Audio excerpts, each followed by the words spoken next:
Isang mapayapang araw sa iyo. Welcome sa Biblical Education for Shepherd Training, isang pag-aaral mula sa pagpapastol. Kabanata 1, Karugtong. Ang teolohiya ng mga tupa sa kasulatan. Pag-unawa sa pangangailangan ng tao sa mabuting pastol. Mga pangunahing kasulatan, KJV.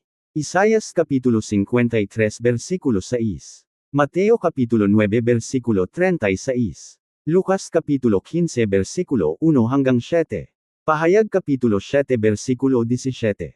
Panimula. Isa sa pinakakahanga-hangang katangian ng Biblia ay ang paulit-ulit na paghahalintulad ng Diyos sa kanyang bayan bilang mga tupa. Sa unang tingin, maaaring tila kakaiba o hindi kaaya-aya ang paghahambing na ito.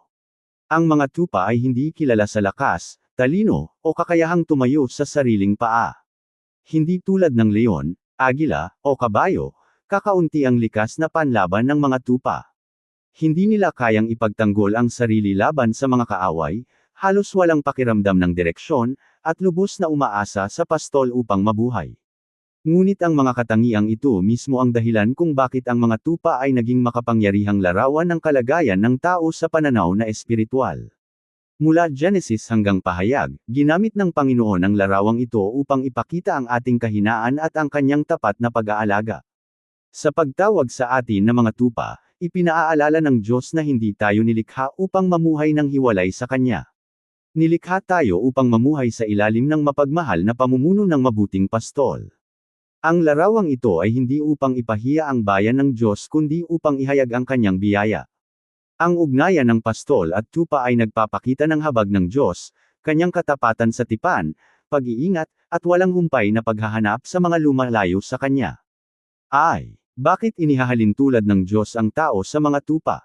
Sa buong kasulatan, gumagamit ang Diyos ng mga pamilyar na bagay mula sa pang-araw-araw na buhay upang ituro ang malalalim na katotohanan.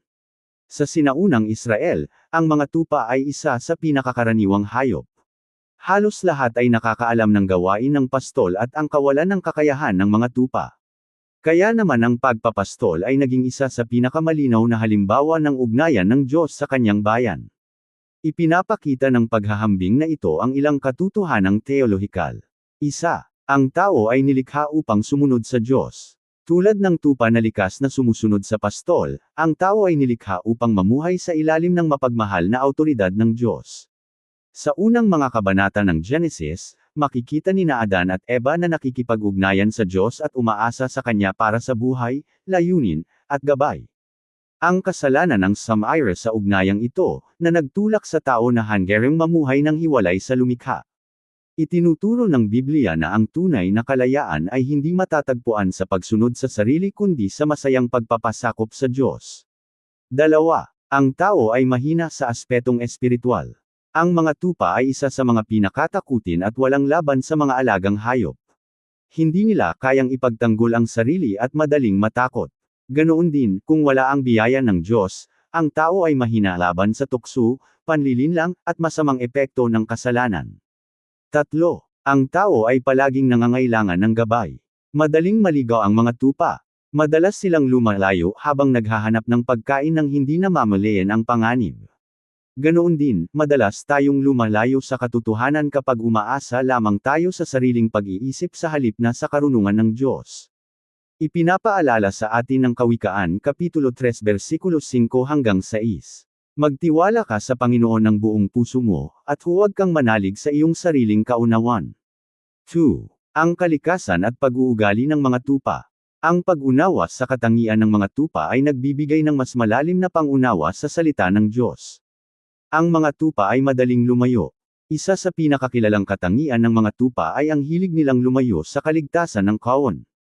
Hindi sadyang naghahanap ng panganib, ngunit unti-unting nalalayo hanggang sa mapag-isa at mapahamak. Sa aspeto ng espiritual, ito ay sumasalamin sa paanong paraan ang kasalanan ay pumapasok. Bihira ang biglaang pagbagsak ng mananampalataya sa maling gawain. Kadalasan, nagsisimula ito sa maliliit na pagkompromiso, pagpapabe sa pananalangin, pagbaliwala sa salita ng Diyos, pagyakap sa impluwensya ng sanlibutan, o pagtanggi sa paalala ng banal na espiritu. Kapag hindi inagapan, ang mga ito ay maaaring humantong sa matinding paglayo sa Diyos. Ang mga tupa ay may limitadong paningin. Hindi malinaw na nakakakita ang mga tupa sa malalayong lugar. Umaasa sila sa pastol upang makatahak ng ligtas. Ganoon din, limitado ang ating pangunawa sa hinaharap. Hindi natin laging nakikita ang magiging bunga ng ating mga desisyon. Ngunit ang Diyos ay nakikita ang simula hanggang wakas, at tapat siyang gumagabay sa mga nagtitiwala sa Kanya. Ipinapaalala sa atin ng Isaias Kapitulo 55 versikulo 8 hanggang 9 na ang pag-iisip at daan ng Diyos ay higit na dakila kaysa sa atin. Ang mga tupa ay nakikilala ang boses ng pastol. Noong panahon ng Biblia, madalas na pinagsasama-sama ang mga kawan sa iisang kulungan. Sa umaga, tinatawag ng bawat pastol ang kanyang mga tupa, at sumusunod sila dahil kilala nila ang kanyang boses. Ginamit ito ni Jesus sa Juan Kapitulo 10 versikulo 27. Ang aking mga tupa ay nakikinig sa aking tinig, at sila'y aking kilala, at sila'y nagsisunod sa akin. Lumalalim ang ating kakayahang kumilala ng katotohanan habang patuloy tayong nakikinig sa tinig ni Kristo sa pamamagitan ng kanyang salita at ng banal na espiritu. Ang mga tupa ay lubos na umaasa sa pastol. Kapag walang pastol, nahihirapang mabuhay ang mga tupa. Umaasa sila rito para sa pagkain, tubig, proteksyon, paggaling, at gabay. Ang pag-asa ring ito ang naglalarawan ng ating ugnayan sa Diyos. Sinabi ni Jesus, "Kung wala kayo sa akin, ay hindi kayo makagagawa ng anuman." Juan Kapitulo 15 versikulo 5. Ang paglago sa pananampalataya ay hindi ang pagiging hindi na umaasa sa Diyos, kundi ang lalong pag-asa at pagpapasakop sa Kanya. 3. Isaias Kapitulo 53 versikulo 6, ang paglayo ng lahat ng tao. Kaming lahat ay gaya ng mga tupa na nanggaligaw, tayo'y lumiko na bawat isa sa kanyang sariling daan, at ipinatong ng Panginoon sa Kanya ang kasamaan nating lahat. Ang talatang ito ay nasa puso ng hula ni Isaias tungkol sa nagdurusang lingkod, na natupad kay Heso Kristo. Ipinapakita nito ang problema ng tao at ang mapagpalang solusyon ng Diyos. Kaming lahat ay gaya ng mga tupa. Ang salitang, lahat, ay walang pagbubukod. Bawat tao, anuman ang pinagmulan, lahi, pinag-aralan, o kabutihang asal, ay lumayo sa perpektong pamantayan ng Diyos. Ang kasalanan ay pangkalahatan dahil ang puso ng tao ay lumilihis sa lumikha. Ay nanggaligaw.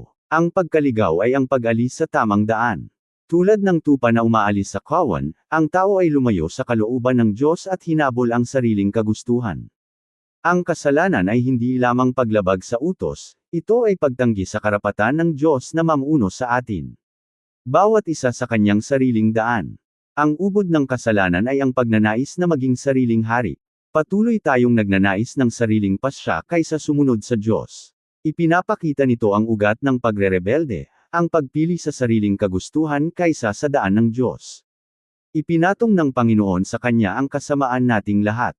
Ang dakilang pag-asa ng Isaias 53 ay ang mabuting pastol ay naging korderong inialay. Tiniis ni Jesus ang parusa at pagkakasala natin sa krus, upang pag-isahin muli ang mga naligaw na tupa sa Diyos. IV. Mateo Kapitulo 9 versikulo 36, ang habag ng pastol.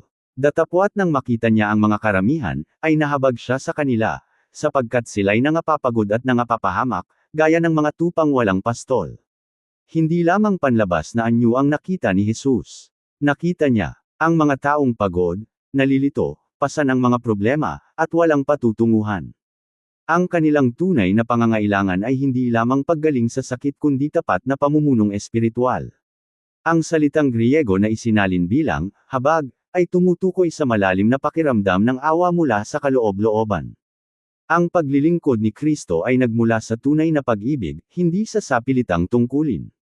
Itinuturo nito na ang tunay na pastol ay dapat makita ang tao kung paano sila tinitingnan ni Jesus. Ang paglilingkod ay hindi tungkol sa dami ng tao kundi sa pag-aalaga sa mga kaluluwa. Halimbawa sa buhay, napansin ng isang pastor na ang isang miyembro ay hindi na pumupunta sa pagsamba. Sa halip na isiping ayaw na nito, kinausap niya ito ng may pananalangin, pagpapalakas ng loob, at pagmamahal. Tulad ni Kristo, hangad niyang ibalik ito kaysa humusga. V. Lucas Kapitulo 15 versikulo 1 hanggang 7, ang talinghaga ng nawawalang tupa. Nagkwento si Jesus tungkol sa isang pastol na iniwan ang 99 na tupa upang hanapin ang isa na naligaw. Sa unang tingin, tila hindi praktikal ang ginawa. Ngunit ipinapakita ng kwento ang labis na halaga ng bawat tao sa paningin ng Diyos. Masigasig na naghanap ang pastol hanggang sa matagpuan ang tupa. Isinakay niya ito sa kanyang balikat ng may tuwa at inanyayahan ang iba na magdiwang kasama niya. Ipinapakita nito ang biyaya ng Diyos. Ang kaligtasan ay hindi nagsisimula sa paghahanap ng tao sa Diyos, kundi sa mapagmahal na paghahanap ng Diyos sa makasalanan. Ang tuwa ng pastol ay sumasalamin sa kagalakan sa langit kapag ang isang makasalanan ay nagsisi. Praktikal na aplikasyon. Hindi dapat sukatin ng mga pinuno ng simbahan ang tagumpay ng paglilingkod base lamang sa dami ng tao. Mahalaga ang bawat isa sa Diyos. Ang tapat na pastol ay naglalaan ng oras upang ibalik ang naligaw, palakasin ang loob ng nawawalan ng pag-asa, at patibayin ang mahihina. V. Pahayag Kapitulo 7 versikulo 17, ang walang hanggang pastol. Sapagkat ang kordero na nasa gitna ng luklukan ay siyang magpapakain sa kanila, at siyang aakay sa kanila sa mga bukal ng tubig na buhay, at papahiran ng Diyos ang bawat luha sa kanilang mga mata. Ipinapakita ng talatang ito ang isa sa pinakakahanga-hangang katotohanan, ang kordero ay siya ring pastol. Si Jesus, na naging korderong inialay upang tabyusan tayo, ngayon ay namumuno bilang walang hanggang pastol ng kanyang tinubos na bayan. Patuloy siyang nagpapakain sa kanyang bayan, gumagabay patungo sa buhay na walang hanggan. Tumutugon sa bawat pangangailangang espiritual. Nag-aalis ng bawat kalungkutan. Nananahan kasama nila magpakailanman. Ang pagpapastol ni Kristo ay hindi nagtatapos sa kaligtasan, ito ay magpapatuloy hanggang sa walang hanggan. Mga paliwanag na teolohikal. Ang pag-aaral tungkol sa mga tupa ay nagtuturo ng mga sumusunod na katotohanan. Ang tao ay lubos na umaasa sa Diyos sa aspeto ng espiritual. Ang kasalanan ang dahilan kung bakit tayo lumalayo sa pastol. Ang biyaya ng Diyos ay patuloy na naghahanap sa mga naliligaw. Tinupad ni Jesus ang tungkulin bilang korderong inialay at bilang mabuting pastol. Ang simbahan ay tinatawag na tularan ang pagpapastol ni Kristo hanggang sa kanyang pagbabalik. Praktikal na aplikasyon para sa mga pastol. Ang tapat na pastol ay naghahanap sa mga naligaw ng may habag. Nagtuturo ng katotohanan ng may pagtitiis. Nag-iingat sa kawan laban sa maling aral. Maingat at mahinahong nagpapanumbalik sa mga nasaktan. Nagpapakita ng halimbawa ng pag-asa kay Kristo. Nagpapahalaga sa bawat kaluluwa. Laging naaalalang ang kawan ay pag-aari ng punong pastol. Pagninilay sa sarili. Nakikinig ba ako araw-araw sa tinig ng mabuting pastol? Nagsisimula na ba akong lumayo sa malapit na pakikipag-ugnayan kay Kristo? Mas pinagkakatiwalaan ko ba ang kanyang gabay kaysa sa sarili kong pag-iisip? Bilang pinuno, inaalagaan ko ba ang bawat isa tulad ng pag-aalaga ni Kristo? Handa ba akong hanapin kahit isang naligaw na tao na may parehong habag na ipinakita ni Jesus? Buod ng kabanata. Ang paulit-ulit na paghahambing ng Biblia sa bayan ng Diyos bilang mga tupa ay nagpapakita ng ating kahinaan at ng walang hanggang pag-ibig ng Diyos. Ang mga tupa ay umaasa, mahina, at madaling maligaw, ngunit lumalago at ligtas kapag nasa ilalim ng pag-aalaga ng tapat na pastol. Ganoon din, kailangan natin ang gabay, proteksyon, at kaligtasan na nagmumula kay Hesus Kristo, ang mabuting pastol. Inilalantad ng Isayas Kapitulo 53 ang puso ng tao na lumalayo at itinuturo ang pag-aalay ni Kristo para sa atin. Ipinapakita ng Mateo Kapitulo 9 ang habag ni Jesus sa mga naliligaw. Ipinagdiriwang ng Lucas Kapitulo 15 ang walang humpay na paghahanap ng Diyos sa bawat makasalanan, habang ang pahayag 7 ay nagbibigay katiyakan na ang pastol na nag-alay ng buhay ay siya ring gagabay sa atin patungo sa walang hanggang kagalakan. Para sa mga tinawag na magpastol, ang mga katotohanang ito ay nagbibigay ng pag-asa at responsibilidad. Ang bawat pastor, matanda, at pinuno ay lingkod pastol na nasa ilalim ni Kristo. Sa pagpapakita ng habag, pagtuturo ng katotohanan, pag-iingat sa bayan, at paghahanap sa naliligaw, tayo ay nakikibahagi sa patuloy na gawain ni Kristo hanggang sa kanyang pagbabalik. Amen. Maraming salamat sa pakikinig. Ako si Pastor Jeff Flores, nagsasabing sa Diyos ang lahat ng papuri.